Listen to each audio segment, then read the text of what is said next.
اے نبی ہم نے آپ کو گواہی دینے والا، بشارت دینے والا اور ڈرانے والا بنا کر بھیجا ہے. یعنی نبی صلی اللہ علیہ وسلم کی یہ صفات تورات میں بھی بیان ہوئی ہیں، اور یہاں خوشخبری کو مقدم رکھا گیا ہے کیونکہ آپ سارے جہان والوں کے لیے باعث رحمت تھے، اور آپ لوگوں کو خوشخبریاں بھی سنایا کرتے تھے. مثلاً آپ نے خوشخبری سنائی کہ لوگوں خوش ہو جاؤ، اور اپنے بعد میں آنے والوں کو بھی خوشخبری سنا دو کہ جس نے سچے دل سے گواہی دی کہ اللہ کے سوا کوئی الہ نہیں تو وہ جنت میں داخل ہوگا. اسی طرح ایک اور موقع پر آپ نے فرمایا خوش ہو جاؤ، خوش ہو جاؤ، جس نے 5 نمازیں پڑھی، کبیرہ گناہوں سے بچا، وہ جنت کے جس دروازے سے چاہے داخل ہو جائے. اور کبیرہ گناہ یہ ہیں والدین کی نافرمانی، اللہ کے ساتھ شرک، جان کا قتل کرنا، پاک دامن عورتوں پر تہمت لگانا، یتیم کا مال کھانا، جنگ سے بھاگنا اور سود کھانا. نبی صلی اللہ علیہ وسلم نے انذار بھی کیا، لوگوں کو ڈرایا بھی، خبردار بھی کیا، اور ان کو مختلف غلط کاموں پر سزا بھی بتائی. وَدَاعِيًا إِلَى اللَّهِ بِإِذْنِهِ وَسِرَاجًا مُنِيرًا، نیز اللہ کے حکم سے اس کی طرف بلانے والا اور روشن چراغ بنا کر بھیجا. یعنی آپ صلی اللہ علیہ وسلم لوگوں کو اللہ کی طرف بلاتے تھے. آپ نے لوگوں کو اپنی ذات کی طرف نہیں بلایا، اللہ کی طرف بلایا. اور پھر آپ ایک روشن چراغ کی طرح تھے جس کی روشنی ہر طرف پھیل جاتی ہے. آپ مومنوں کو خوشخبری دے دیجئے وَبَشِّرِ الْمُؤْمِنِينَ بِأَنَّ لَهُم مِّنَ اللَّهِ فَضْلًا كَبِيرًا، کہ ان پر اللہ کا بہت بڑا فضل ہے. اور یہ ایک حقیقت ہے کہ ایمان سب سے بڑی دولت ہے. اس پر بول کے رو کے اللہ کا شکر ادا کیا کرے کہ اللہ تیرا شکر ہے، تو نے ایمان دیا، تو نے اپنی معرفت دی، اپنی پہچان دی، اپنے دین کو سیکھنے کا شوق دیا اور اس پر عمل کرنے کا شوق دیا. یہ ہے فضلاً کبیرہ. ہم فضل کبیر کس کو سمجھتے ہیں؟ مال و دولت کو یا اولاد کی کامیابی کو، لیکن ہر انسان پر سب سے بڑا فضل اللہ کا دراصل ایمان ہے. اور پھر آخرت میں فضل کبیر کیا ہوگا؟ والذین آمنوا وعملوا الصالحات فی روضات الجنات لہم ما یشاؤون عند ربہم ذلک هو الفضل الکبیر. اور وہ لوگ جو ایمان لائے اور انہوں نے نیک اعمال کیے وہ جنتوں کے باغوں میں ہوں گے، ان کے لیے ان کے رب کے پاس وہ ہوگا جو وہ چاہیں گے. یہی بہت بڑا فضل ہے. وَلَا تُطِعِ الْكَافِرِينَ وَالْمُنَافِقِينَ وَدَعْ أَذَاهُمْ وَتَوَكَّلْ عَلَى اللَّهِ وَكَفَى بِاللَّهِ وَكِيلًا. نیز آپ کافروں اور منافقوں کی بات نہ مانیے اور ان کی اظہار آسانی کی پرواہ نہ کیجیے. یعنی اگر آپ کا وہ مذاق اڑائیں، تنگ کریں تو آپ اس کی پرواہ نہ کریں، اپنا کام کرتے جائیں اور اللہ پر بھروسہ کیجیے، اور کام بنانے کو اللہ ہی کافی ہے. اے ایمان والو، جب تم مومن عورتوں سے نکاح کرو پھر انہیں چھونے سے پہلے طلاق دے دو تو تمہارے لیے ان پر کوئی عدت نہیں جس کے پورا ہونے کا تم مطالبہ کر سکو، لہٰذا اسی وقت انہیں کچھ دے دلا کر بھلے طریقے سے رخصت کر دو. اے نبی ہم نے آپ پر آپ کی وہ بیویاں حلال کر دی جن کے آپ مہر ادا کر چکے ہیں، اور وہ کنیزیں بھی جو آپ کے قبضے میں ہیں، جیسے ماریہ قبطیہ جو اللہ نے آپ کو غنیمت کے مال سے دی ہیں، نیز آپ کے چچا، پھوپھیوں، ماموں، خالاؤں کی بیٹیاں بھی جنہوں نے آپ کے ساتھ ہجرت کی ہے، نیز وہ مسلمان عورت بھی جو اپنے آپ کو نبی کے لیے ہبہ کر دے اور نبی اس کو نکاح میں لینا چاہے. یہ رعایت صرف آپ کے لیے ہے، دوسرے مومنوں کے لیے نہیں. یعنی آپ کے کام اور آپ کی نبوت کی ذمہ داریوں کے اعتبار سے ضروری تھا کہ آپ کے پاس زیادہ خواتین ہوں تاکہ وہ آپ سے دین کو سیکھیں اور آگے پھیلائیں. اور اس کے علاوہ بھی بہت سی حکمتیں ہیں جن کے بیان کرنے کا اس وقت نہیں. ہم جانتے ہیں کہ ہم نے مومنوں پر ان کی بیویوں اور مقبوضہ کنیزوں کے بارے میں کیا فرض کیا، یعنی کہ ایک مومن مرد کے لیے 4 سے زیادہ شادی کی اجازت نہیں ہے. آپ کو یہ رعایت اس لیے دی ہے کہ آپ پر کوئی تنگی نہ رہے، اور اللہ معاف کرنے والا ہے، رحم کرنے والا ہے. یعنی جہاں آپ مناسب سمجھے کہ کسی عورت سے شادی کرنا اس کے قبیلے والوں کے لیے دین کے لیے بہتر ہے تو اس پر آپ پر کوئی ریسٹرکشن نہیں رکھی گئی. یہاں نعوذ باللہ یہ سوچنا کہ آپ کے اندر کوئی ایسی خواہشات تھی جن کی وجہ سے آپ بہت تنگ تھے تو آپ کو ایک کھلی چھٹی دے دی گئی، یہ مطلب نہیں ہے. آپ صلی اللہ علیہ وسلم نے 25 سال کی عمر میں اپنے سے 15 سال بڑی خاتون حضرت خدیجہ سے شادی کی تھی، اور جب تک وہ زندہ رہی آپ نے دوسری شادی نہیں کی. تو اس سے پتہ چلتا ہے کہ جوانی میں آپ نے اتنی پاک دامنی اختیار کی اور اس طرح اپنی ازدواجی زندگی بسر کی. تو جو بعد میں آپ کی زیادہ شادیاں ہیں ان کے کئی ایک مقاصد تھے جن کو کتابوں میں پڑھا جا سکتا ہے. پھر آپ پر یہ بھی پابندی نہیں رکھی گئی کہ آپ ان کے درمیان اسی طرح عدل کریں جس طرح ایک عام مسلمان پر پابندی رکھی گئی ہے. آپ جس بیوی کو چاہیں علیحدہ رکھیں، جسے چاہیں اپنے پاس رکھیں، اور علیحدہ رکھنے کے بعد جسے چاہیں اپنے پاس بلائیں. آپ پر کوئی مضائقہ نہیں. اس طرح زیادہ توقع ہے کہ ان کی آنکھیں ٹھنڈی رہیں اور وہ غمزدہ نہ ہو، تاکہ ان کو پتا ہو کہ یہ اللہ کا حکم ہے، یہ نبی صلی اللہ علیہ وسلم ہمارے ساتھ کوئی زیادتی نہیں کر رہے. اور جو کچھ بھی آپ انہیں دیں اسی پر خوش رہیں، اور جو کچھ تمہارے دلوں میں ہے اللہ اسے جانتا ہے، اور اللہ سب کچھ جاننے والا اور بردبار ہے. اس حکم کے بعد آپ پر دوسری عورتیں حلال نہیں، اور نہ ہی یہ جائز ہے کہ آپ ان میں سے کسی کو تبدیل کریں، خواہ ان کا حسن آپ کو کتنا ہی اچھا لگے. البتہ کنیزوں کی آپ کو اجازت ہے، اور اللہ ہر چیز پر نگران ہے. اے ایمان والو، نبی کے گھروں میں نہ جایا کرو الا یہ کہ تمہیں اجازت دی جائے، اور کھانے کی تیاری کا انتظار نہ کرنے لگو، یعنی جا کے بیٹھ نہ جاؤ کہ کھانا پکے اور پھر کھائیں اور پھر جائیں. اس طرح ان کے کاموں میں حرج ہوتا ہے. البتہ جب تمہیں کھانے پہ بلایا جائے تو چلے آؤ، اور جب کھانا کھا چکو تو چلے جاؤ، اور باتوں میں دل لگائے وہیں نہ بیٹھے رہو. تمہاری یہ بات نبی کے لیے تکلیف دہ تھی، مگر تم سے شرم کی وجہ سے کچھ نہ کہتے تھے، اور اللہ حق بات کہنے سے نہیں شرماتا. اور جب تمہیں نبی کی بیویوں سے کوئی چیز مانگنا ہو تو پردے کے پیچھے سے رہ کے مانگو، یعنی سامنے آ کے نہیں مانگو. یہ بات تمہارے دلوں کے لیے بھی پاکیزہ تر ہے اور ان کے دلوں کے لیے بھی. تمہارے لیے یہ جائز نہیں کہ تم اللہ کے رسول کو ایذا دو، اور نہ یہ جائز ہے کہ اس کی وفات کے بعد کبھی اس کی بیویوں سے نکاح کرو. بلا شبہ اللہ کے ہاں یہ بڑے گناہ کی بات ہے. تو اس سے کیا پتہ چلتا ہے کہ ازواج مطہرات کے لیے خاص طور پر یہ حکم ہے کہ وہ مردوں سے پردے کے بغیر بات نہ کرے، بیچ میں نقاب یا حجاب ہو، یا جیسے دروازے کی اوٹ ہوتی ہے یا کوئی کرٹن ہوتا ہے اس کے پیچھے سے. اور وجہ کیا بتائے گی؟ تاکہ یہ تمہارے اور ان کے دلوں کی پاکیزگی کا ذریعہ ہو. تو اس سے کیا پتہ چلتا ہے کہ حجاب جو ہے یہ دراصل دلوں کی پاکیزگی کے لیے. اور بہت سے لوگ اپنی پاکیزگی کا بڑا دعویٰ کرتے ہیں، وہ کہتے ہیں کہ ہماری نیتیں بہت اچھی ہے اس لیے ہمیں حجاب کی ضرورت نہیں. یعنی ازواج مطہرات کیا کم پاکیزہ عورتیں تھیں؟ لیکن ان کو بھی احتیاط برتنے کا حکم دیا گیا. تو ایک مسلمان جس قدر ہو سکے احتیاط برتے، اور مردوں سے اس طرح ہنس ہنس کے باتیں نہ کرے، اور اس طرح ان کا دل نہ لبھائے، یا اس طرح نزاکت کے لہجے میں بات نہ کرے. یہ ساری چیزیں نامہ اعمال میں لکھی جاتی ہیں، اور قیامت کے دن انسان کو ان کا حساب دینا ہوگا. یہ چیزیں لوگوں سے چھپ سکتی ہیں لیکن اللہ سے نہیں چھپ سکتی.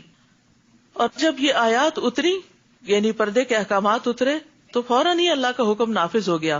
انس رضی اللہ عنہ بیان کرتے ہیں، میں نبی صلی اللہ علیہ وسلم کا خادم تھا، بغیر اجازت طلب کیے گھر میں آتا جاتا تھا. ایک دن میں آیا تو آپ نے فرمایا، بیٹے ٹھہر جاؤ، تمہارے بعد ایک آیت نازل ہوئی ہے، اب بغیر اجازت اندر نہ آیا کرو. پھر اسی طرح تنہا عورتوں کے پاس جانے کی بھی ممانعت ہے، یعنی ایک مرد اور عورت ایک کمرے میں دروازہ بند کر کے اکیلے ہوں، یہ بھی اسلامی لحاظ سے حرام ہے، یہ بھی منع ہے. رسول اللہ صلی اللہ علیہ وسلم نے فرمایا، عورتوں کے پاس جانے سے بچتے رہو. اس پر انصار کے ایک صحابی نے عرض کیا، یا رسول اللہ، دیور کے متعلق آپ کی کیا رائے ہے؟ یعنی گھر میں اگر دیور ہے اکیلا، تو آپ نے فرمایا، دیور تو ہلاکت ہے، یعنی اس گھر کے اندر ہی اگر وہ ہے اور شوہر اور سارے گھر والے باہر ہیں تو پھر تو خرابی کا اور بھی زیادہ اندیشہ ہے. اور پھر یہ ہے کہ یہ شیطانی وسوسوں سے بچنے کا ذریعہ ہے. جب ایک مرد اور عورت، ایک لڑکی اور لڑکا دروازہ بند کر کے کمرے میں چاہے کوئی کام ہی کر رہے ہوں، تو دوسروں کی نگاہیں اٹھ جاتی ہیں کہ یہ اندر کیا ہو رہا ہے. ان کے دلوں میں شیطان وسوسے ڈالتا ہے. تو اس لیے فرمایا، دلوں کی پاکیزگی، ان کے اپنے دل کی پاکیزگی اور دوسروں کے دلوں کی پاکیزگی کے لیے بھی یہ بات بہت ضروری ہے کہ آپ کسی کو بھی فتنے میں نہ ڈالیں.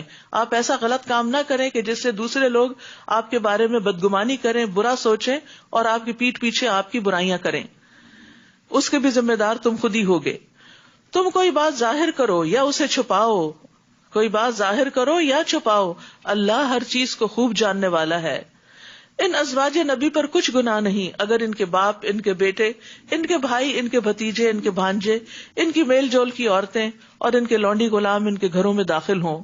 اور اے عورتوں، اللہ سے ڈرتی رہو. واتقین اللہ، یہ مؤنث کا صیغہ ہے. واتقین اللہ ان اللہ کان علی کل شیء شہیدا، یقیناً اللہ ہر چیز پر گواہ ہے، ہر چیز دیکھ رہا ہے. لہذا اللہ سے ڈر کر غلط کام اور غلط طریقے چھوڑ دو، معروف طریقے سے کام کرو. مرد اور عورت کا انٹریکشن جو ہے، قلنا قولا معروفا، ایک بھلے طریقے سے ہونا چاہیے، چھپا ہوا نہیں ہونا چاہیے، ہنسی مذاق والا اور کھیل تماشے والا نہیں ہونا چاہیے.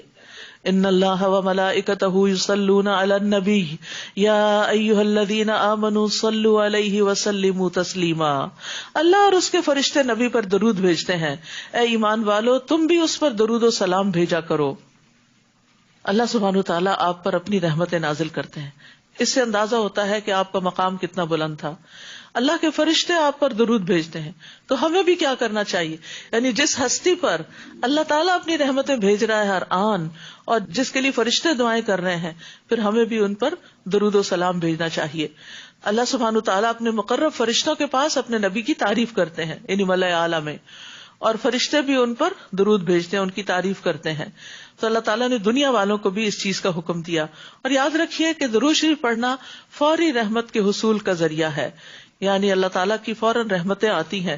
رسول اللہ صلی اللہ علیہ وسلم نے فرمایا جو شخص میری امت میں مجھ پر اخلاص دل سے ایک بار درود پڑھے گا، خالص دل سے، اللہ تعالیٰ اس وجہ سے اس پر 10 رحمتیں بھیجے گا، اور اس کی وجہ سے اس کے 10 درجے بلند فرمائے گا، اور اس کی 10 نیکیاں لکھے گا، 10 گناہ معاف فرمائے گا. ایک دفعہ درود بھیجنے کا اتنا بڑا اجر و ثواب ہے. اس لیے درود پڑھنے میں بھی بخل نہیں کرنا چاہیے. اور روز مرہ کے جو اذکار کی بات ہو رہی ہے اس میں درود شریف کی بھی ایک تسبیح لازم کر لیں اپنے لیے. اور درود ساری دعاؤں کے لیے بھی کافی ہو جاتا ہے. یعنی اگر آپ پریشان ہیں لیکن آپ کو سمجھ نہیں آ رہی کہ مجھے کیا دعا کرنی چاہیے، تو درود شریف کی کثرت کر دیں، ساری دعائیں اس کے اندر کافی ہو جائیں گی. یعنی ایک صحابی نے پوچھا تھا کہ اگر میں اپنی ساری دعا کی بجائے درود شریف ہی پڑھ لوں، تو آپ نے فرمایا پھر تو اللہ تمہارے دنیا اور آخرت کے غم اور فکر کے لیے تمہیں کافی ہو جائے گا. اور جو شخص درود نہ پڑھے، آپ صلی اللہ علیہ وسلم نے فرمایا وہ آدمی جس کے سامنے میرا تذکرہ کیا گیا وہ مجھ پر درود بھیجنا بھول گیا تو اس نے جنت کا راستہ خطا کر دیا، وہ جنت کا راستہ بھول گیا. یعنی درود نہ پڑھنا نقصان دہ بھی. ایک تو یہ کہ پڑھے تو فائدہ ہے، نہ پڑھے تو نقصان بھی ہے. کچھ کام ایسے ہیں نہ کریں تو کوئی بات نہیں، لیکن یہاں نہ کرنا نقصان کا باعث ہے. زید بن خارجہ کہتے ہیں میں نے رسول اللہ صلی اللہ علیہ وسلم سے پوچھا تو آپ نے فرمایا مجھ پر سلاد بھیجو اور دعا میں کوشش کرو اور کہو اللہم صلی علی محمد وعلی آل محمد. یہ سب سے چھوٹا درود ہے جس کو آپ چلتے پھرتے بھی پڑھ سکتے ہیں. بعض لوگوں کے ذہن میں یہ خیال ہوتا ہے کہ آپ وضو کے بغیر پڑھ سکتے ہیں. جی بالکل، وضو کے بغیر بھی درود شریف پڑھا جا سکتا ہے. لیٹ کے پڑھ سکتے ہیں، واک کرتے ہوئے، کھانا پکاتے ہوئے، کسی بھی وقت انسان درود بھیج سکتا ہے آپ پر. ان الذين يؤذون الله ورسوله لعنهم الله في الدنيا والآخرة. جو لوگ اللہ اور اس کے رسول کو دکھ پہنچاتے ہیں اللہ نے ان پر دنیا میں بھی لعنت فرمائی ہے اور آخرت میں بھی، یعنی وہ اللہ کی رحمت سے محروم ہے اور ان کے لیے رسوا کن عذاب تیار کر رکھا ہے. یعنی جسمانی اذیت تو کوئی اللہ کو پہنچا ہی نہیں سکتا کہ اللہ تک پہنچے اور نعوذ باللہ اس کو کوئی تکلیف دے. تو اس سے مراد پھر کون سی چیزیں ہیں کہ جو اپنی زبان سے ایسی باتیں کرتے ہیں یا ایسے کام کرتے ہیں جو اللہ اور اس کے رسول کو پسند نہیں. اور جو لوگ مومن مردوں اور مومن عورتوں کو ان کے کسی قصور کے بغیر دکھ پہنچاتے ہیں تو انہوں نے بہتان اور سری گناہ کا بار اٹھا لیا. یاد رکھیے تکلیف دینا کسی کے لیے بھی جائز نہیں. یہاں اللہ تعالیٰ کی بات بھی آئی ہے، رسول صلی اللہ علیہ وسلم کی بھی آئی، اور پھر مومن مردوں اور عورتوں کی بھی آئی.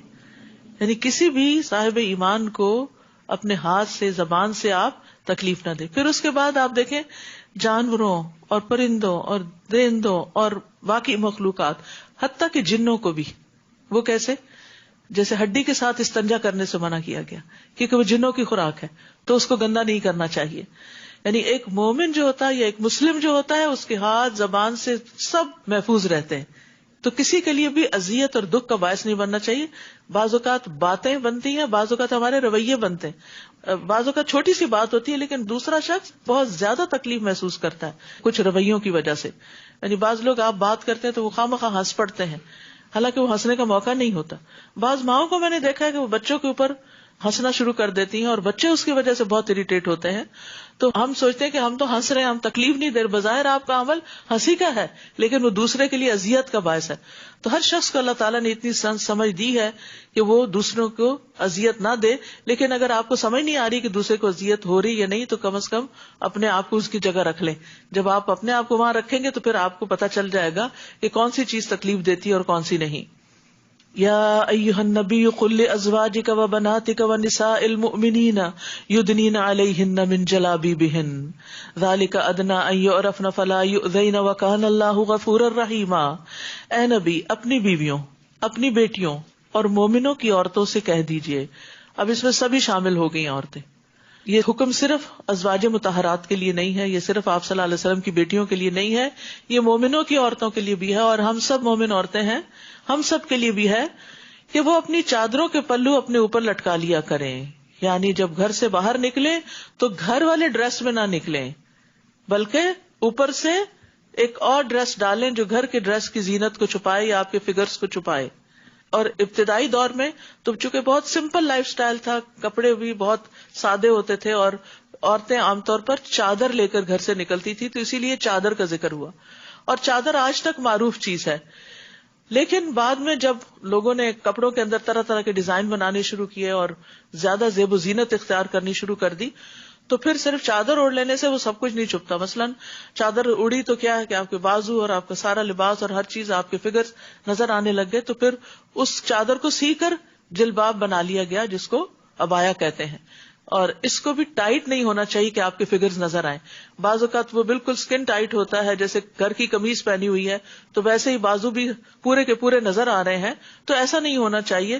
یا تو وہ ڈھیلا ہو، یا یہ کہ اوپر سے جو خمار اوڑا جائے وہ ایسا ہو کہ جس کی وجہ سے یہ بازو اور یہ سینہ اور یہ سارا حصہ چھپ جائے. تو امہات المومنین نے جب پردے کے احکامات سنے اور یہ آیت نازل ہوئی تو حضرت عائشہ کہتی ہیں کہ ہم رسول اللہ صلی اللہ علیہ وسلم کے ساتھ فجر کی نماز پڑھتی تھیں. ہم نے اپنی اوڑھنیاں لپیٹی ہوتی تھی. جب ہم نماز سے فارغ ہو کر واپس جاتی تو اندھیرے کی وجہ سے کوئی کسی کو پہچان نہیں سکتا تھا. پھر فرمایا اگر منافق لوگ اور وہ جن کے دلوں میں مرض ہے اور مدینہ میں جھوٹی خبریں اڑانے والے باز نہ آئے تو ہم آپ کو ان کے خلاف اٹھا کھڑا کریں گے، پھر وہ تھوڑی ہی مدت آپ کے پڑوس میں رہ سکیں گے. جب کوئی حکم نازل ہوتا تھا تو اہل ایمان تو خوشی سے اس کو قبول کرتے تھے، لیکن منافقین جو تھے وہ نہ تو صحیح طرح اس پر عمل کرتے بلکہ عمل کرنے والوں کا مذاق بھی اڑاتے اور مومن عورتوں کو بھی تنگ کرتے تھے. آپ کو معلوم ہے کہ غزوہ بنو قینقاع جو ہے اس کی وجہ ہی یہی بنی تھی کہ ان کے محلے میں ایک عورت کوئی شاپنگ کر رہی تھی تو اس کو تنگ کیا گیا تھا. تو یہاں ان کو وارننگ دی جا رہی ہے. یہ لوگ ملعون ہیں، جہاں بھی یہ پائے جائیں انہیں پکڑ کر بری طرح قتل کر دیا جائے گا. گزشتہ لوگوں میں اللہ کا یہی طریقہ جاری رہا ہے اور آپ اللہ کے اس طریقے میں کوئی تبدیلی نہ پائیں گے. یعنی اگر یہ باز نہیں آئیں گے تو پھر دنیا میں بھی ان کا انجام اچھا نہیں ہوگا جیسے پہلی امتوں میں ہوا. لوگ آپ سے قیامت کے بارے میں پوچھتے ہیں، آپ ان سے کہیے کہ اس کا علم تو اللہ ہی کے پاس ہے، اور آپ کو کیا خبر، شاید وہ قریب ہی آ پہنچی ہو. اللہ تعالیٰ نے یقیناً کافروں پر لعنت کی ہے اور ان کے لیے بھڑکتی ہوئی دوزخ تیار کر رکھی ہے جس میں وہ ہمیشہ رہیں گے اور کوئی حامی و مددگار نہ پائیں گے. جس دن ان کے چہرے آگ میں الٹ پلٹ کیے جائیں گے، جیسے کباب تلا جاتا ہے نا، کبھی ایک طرف کبھی دوسری طرف. وہ کہیں گے یا لیتنا اطعنا اللہ و اطعنا الرسول، اے کاش ہم نے اللہ اور رسول کی اطاعت کی ہوتی، کاش ہم نے اللہ کی بات بھی مانی ہوتی اور رسول اللہ صلی اللہ علیہ وسلم کی بات مانی ہوتی. نیز کہیں گے ہمارے رب، ہم نے تو اپنے سرداروں اور بڑوں کا کہا مانا تھا، اپنے لیڈرز کو فالو کیا تھا تو انہوں نے ہمیں راہ حق سے بہکا دیا. بعض اوقات انسان اپنے سے کسی بڑے سے پریشرائز ہو کر اللہ کے حکم کی نافرمانی کرتا ہے تو قیامت کے دن وہ اپنا یہ عذر پیش کریں گے کہ ہم تو چاہتے تھے کہ آپ کی اطاعت کریں لیکن انہوں نے نہیں کرنے دی. تو آپ کا کیا خیال ہے کہ ان کا یہ عذر قبول کر لیا جائے گا؟ نہیں. اللہ کے سامنے کسی کا حکم بھی کوئی اہمیت نہیں رکھتا. نبی صلی اللہ علیہ وسلم نے فرمایا دجال کے علاوہ میری امت کے لیے زیادہ خوفناک گمراہ کرنے والے امام ہیں. امام سے مراد مسجد کا امام نہیں، لیڈرز، یعنی مسلم کمیونٹی کے جو لیڈرز ہیں جو لوگوں کو مس لیڈ کرتے ہیں وہ بہت ہی خطرناک ہیں، کیونکہ لوگ ان کو فالو کرتے ہیں. وہ خود تو قرآن و سنت پڑھتے نہیں، وہ دیکھتے ہیں کہ جو کچھ یہ کہتے ہیں امام صاحب نے کیا کہا، ہمارے بڑے نے کیا کہا، ہم اسی کے اوپر چل پڑتے ہیں. تو ایک مسلمان عورت یا مرد کو یہ دیکھنا چاہیے کہ میرے رب نے کیا کہا، اور پھر یہ نہ دیکھے کہ یہ کیا کہتا ہے، یہ دیکھے کہ حکم اصل میں کیا ہے. پھر وہ کہیں گے ربنا آتہم ضعفین من العذاب ولعنہم لعنا کبیرا، اے رب ان پہ دگنا عذاب کر. ہمارے لیڈرز کو دنیا میں جن سے بڑی محبت رکھتے تھے اور جن کو بلائنڈلی فالو کرتے تھے انہی کے لیے بد دعائیں کریں گے کہ یا اللہ ان کو دگنا عذاب دے کیونکہ انہوں نے ہمیں بھی گمراہ کیا، اور ان پر سخت لعنت کر. اے ایمان والو، ان لوگوں کی طرح نہ ہو جانا جنہوں نے موسیٰ کو اذیت پہنچائی تھی. پھر اللہ نے موسیٰ کو ان کی بنائی ہوئی باتوں سے بری کر دیا اور وہ اللہ کے ہاں بڑی عزت والے تھے. موسیٰ علیہ السلام کا مقام اور قدر اللہ کے ہاں بہت بڑی ہے. آپ دیکھیں قرآن مجید کے ہر جز میں موسیٰ علیہ السلام کا ذکر ہے. یا ایھا الذین آمنوا اتقوا اللہ وقولوا قولا سدیدا، اے ایمان والو اللہ سے ڈرتے رہو اور صاف سیدھی بات کیا کرو، ہیر پھیر نہ کرو، دھوکہ نہ دو، سچی بات ہو، عدل پر مبنی بات ہو، درست طریقے سے بات ہو، بہترین کمیونیکیشن کی طرف توجہ دلائی گئی ہے۔ اس سے فائدہ کیا ہوگا؟ اس طرح اللہ تمہارے اعمال کو درست کر دے گا اور تمہارے گناہ معاف کر دے گا، اور جس شخص نے اللہ اور اس کے رسول کی اطاعت کی اس نے بہت بڑی کامیابی حاصل کر لی۔ ابن عباس اس آیت کی تفسیر میں کہتے ہیں کہ اللہ تمہاری درست بات کی وجہ سے تمہاری نیکیاں قبول کر لے گا۔ مقاتل کہتے ہیں کہ تمہارے اعمال کو پاک کر دے گا، یعنی یہ شخص ساری کی ساری بھلائی حاصل کرنے میں کامیاب ہو گیا۔ تو بات شروع کہاں سے ہوئی؟ زبان سے۔ اس پارے کا آغاز بھی زبان کے صحیح استعمال سے ہوتا ہے، اور یہاں بھی زبان کی درستگی کی بات کی گئی، کیونکہ انسان کی اگر بات درست ہو جائے تو وہ دراصل علامت ہوتی اس بات کی کہ اس کا دل درست ہے، اور دل کی درستگی پر باقی سارے اعمال کا انحصار ہے۔ ہم نے اپنی امانت آسمانوں، زمین اور پہاڑوں پر پیش کی تو انہوں نے اسے اٹھانے سے انکار کر دیا اور اس سے ڈر گئے، مگر انسان نے اٹھا لیا، یقیناً وہ بڑا ظالم اور جاہل ہے۔ اور امانت سے مراد شرعی احکامات ہیں، اور بھی معنی کیے گئے ہیں، لیکن صحیح موقف یہی ہے کہ اس میں تمام تر شرعی احکامات اور تکالیف شامل ہیں، جس کا لازمی نتیجہ یہ تھا کہ اللہ منافق مردوں اور عورتوں اور مشرک مردوں اور عورتوں کو سزا دے، اور مومن مردوں اور عورتوں پر مہربانی کرے، اور اللہ معاف کر دینے والا اور بخشنے والا ہے۔ سورۃ سبا۔ بسم اللہ الرحمن الرحیم۔ الحمد للہ الذی لہ ما فی السماوات وما فی الارض وَلَهُ الْحَمْدُ فِي الْآخِرَةِ وَهُوَ الْحَكِيمُ الْخَبِيرُ۔ ہر طرح کی تعریف اس اللہ کے لیے ہے جو آسمانوں اور زمین میں ہر چیز کا مالک ہے، اور آخرت میں بھی تعریف اسی کے لیے ہے، اور وہ حکمت والا اور باخبر ہے۔ 5 سورتوں کے آغاز میں الحمدللہ آتا ہے، جن میں سے ایک سورت سبا بھی ہے، اور اس میں اللہ سبحانہ تعالیٰ کی حمد اور شکر کی بات ہوگی۔ جو کچھ زمین میں داخل ہوتا ہے یا اس سے نکلتا ہے، نیز جو کچھ آسمان سے اترتا ہے اور جو کچھ آسمان میں چڑھتا ہے، وہ ہر چیز کو جانتا ہے، اور وہ رحم کرنے والا، معاف کرنے والا ہے۔ تو یاد رکھیے، آسمان سے بہت کچھ اتر رہا ہوتا ہے، فیصلے اتر رہے ہوتے ہیں، خیر و شر اتر رہا ہوتا ہے۔ اسی طرح زمین سے بھی کئی چیزیں باہر نکل رہی ہوتی ہیں اور اوپر کو جا رہی ہوتی ہیں، ہمارے اعمال اوپر چڑھ رہے ہوتے ہیں۔ اسی لیے رسول اللہ صلی اللہ علیہ وسلم نے ایک بہت خوبصورت حفاظت کی دعا سکھا دی۔ آپ نے فرمایا، کیا میں تمہیں وہ کلمات نہ سکھاؤں جو مجھے روح الامین نے سکھائے ہیں؟ اعوذ بکلمات اللہ التامات التی لا یجاوزہن بر ولا فاجر من شر ما ینزل من السماء وما یعرج فیہا ومن شر فتن اللیل والنہار ومن کل طارق الا طارقا یترک بخیر یا رحمان۔ وقال الذین کفروا لا تأتینا الساعۃ، کافر کہتے ہیں ہم پر کوئی قیامت نہیں آئے گی، یعنی وہ قیامت کا انکار کرتے ہیں۔ آپ ان سے کہیے، کیوں نہیں آئے گی؟ میرے رب کی قسم، وہ تم پر آ کر رہے گی۔ اس رب کی قسم جو غیب کا جاننے والا ہے، اس سے یعنی اللہ سبحانہ تعالیٰ سے آسمانوں اور زمین میں کوئی ذرہ بھر چیز بھی چھپی نہیں رہ سکتی، اور ذرے سے چھوٹی یا کوئی بڑی چیز ایسی نہیں جو واضح کتاب یعنی لوح محفوظ میں درج نہ ہو، لکھی ہوئی نہ ہو۔ اور قیامت اس لیے آئے گی تاکہ اللہ ان لوگوں کو جزا دے جو ایمان لائے اور نیک عمل کیے، ایسے لوگوں کے لیے بخشش اور عزت و اکرام کی روزی ہوگی۔ اور جن لوگوں نے ہماری آیات کو نیچا دکھانے پر زور لگایا، ان کے لیے دردناک عذاب کی سزا ہے۔ یعنی آیات کو نیچا دکھایا کا مطلب یہ ہے کہ اپنی خواہش، اپنی رائے، اپنی بات، اپنی لاجک اوپر رکھی اور اللہ کے حکم کو ایک طرف کر دیا۔ اور جن لوگوں کو علم دیا گیا ہے وہ خوب سمجھتے ہیں کہ جو کچھ آپ کی طرف، آپ کے رب کی طرف سے نازل ہوا ہے وہ حق ہے، اور اس اللہ کی راہ دکھاتا ہے جو غالب اور حمد و ثنا کے لائق ہے۔ اور کافر ایک دوسرے سے کہتے ہیں، کیا ہم تمہیں ایسا آدمی نہ بتائیں جو یہ خبر دیتا ہے کہ جب تم مرنے کے بعد بالکل ریزہ ریزہ ہو جاؤ گے تو اثر نو پیدا کیے جاؤ گے۔ معلوم نہیں کہ وہ اللہ پر جھوٹ باندھتا ہے یا اسے جنون لاحق ہو گیا ہے۔ یہ بات نہیں، بلکہ جو لوگ آخرت پر ایمان نہیں لاتے وہ عذاب میں مبتلا ہونے والے ہیں اور گمراہی میں دور تک چلے گئے ہیں، اتنے دور ہیں کہ اب ان کو ہدایت کی بات، اللہ کی بات بھی سمجھ نہیں آتی۔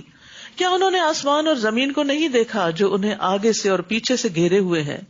اگر ہم چاہیں تو انہیں زمین میں دھنسا دیں یا ان پر آسمان کے کچھ ٹکڑے گرا دیں، بلا شبہ اس بات میں ہر رجوع کرنے والے بندے کے لیے ایک نشانی ہے۔ وَلَقَدْ آتَيْنَا دَاوُودَ مِنَّا فَضْلًا، اور داؤد کو ہم نے اپنے ہاتھ سے بزرگی عطا کی تھی، اور پہاڑوں کو حکم دیا تھا کہ اے پہاڑوں داؤد کے ساتھ تسبیح میں ہم آہنگ ہو جاؤ، اور پرندوں کو بھی حکم دیا تھا اور ہم نے اس کے لیے لوہے کو نرم کر دیا تھا۔ تو داؤد علیہ السلام کا بہت بڑا مقام ہے پیغمبروں کی تاریخ میں، اور یہاں اللہ تعالیٰ اپنے فضل کا ذکر کر رہے ہیں۔ وہ کیا فضل تھا؟ آپ کو نبوت عطا ہوئی، بادشاہت عطا ہوئی، بنی اسرائیل کی اصلاح کا اہتمام نصیب ہوا، انصاف کے ساتھ فیصلہ کرنے والے تھے، جنگ میں بہادری دکھانے والے تھے، آپ پر نعمتیں وسیع کر دی گئی تھیں، خاص طور پر آپ کے دل میں لوہے کی زرہ بنانے کا فن القاء کر کے انہیں لوگوں سے بے نیاز کر دیا تھا، انہیں زبور عطا کی تھی، اچھی آواز عطا کی تھی، نیک کاموں میں لمبی عمر دینے کا فضل عطا کیا تھا، اور اس کے علاوہ بھی بہت زبردست فضائل ہیں آپ کے، ان میں خاص طور پر آپ کو سلیمان علیہ السلام جیسا بیٹا عطا کیا تھا، اور اس سے کہا کہ کشادہ زرہیں بناؤ اور اندازے کے مطابق اس کی کڑیاں جوڑو، یعنی نہ چھوٹی ہوں نہ بڑی ہوں، کڑیاں چھوٹی ہوں تو ایسا نہ ہو کہ وہ صحیح فٹ ہی نہ بیٹھے، اور بڑی ہوں تو ایسا نہ ہو کہ وہ ٹوٹ جائیں اور صحیح طور پر زرہ پہنی نہ جا سکے۔ اور اے آل داؤد نیک عمل کرو، جو کچھ تم کر رہے ہو بلا شبہ میں اسے خوب دیکھ رہا ہوں، میں دیکھ رہا ہوں۔ جس کو یہ سمجھ آ جائے نا کہ اللہ دیکھ رہا ہے تو وہی دراصل اپنے اعمال درست کر سکتا، کیونکہ کچھ چیزیں یا کچھ جگہ ایسی ہوتی ہیں جب لوگ آپ کو دیکھ رہے ہوتے ہیں تو آپ بڑے شریف بن جاتے ہیں، لیکن کچھ مقامات ایسے ہوتے ہیں کہ کوئی بھی آپ کو نہیں دیکھتا۔ اب آپ اپنی اسکرین پر کس سے کیا باتیں کر رہے ہیں، کتنا ہنسی مذاق کر رہے ہیں اور کتنی کام کی بات کر رہے ہیں، یہ کوئی نہیں دیکھ رہا، لیکن کون دیکھ رہا ہے؟ اللہ دیکھ رہا ہے۔ اور یاد رکھیے ان چیزوں کو بعض اوقات ہم گناہ تصور نہیں کرتے، جبکہ یہ بھی گناہ ہیں جو چھپ چھپ کر کیے جائیں۔ ایسے لوگوں کی پہاڑوں جیسی نیکیاں جو ہیں وہ راکھ بنا کے اڑا دی جائے گی جو چھپ کر غلط کام کرتے ہیں۔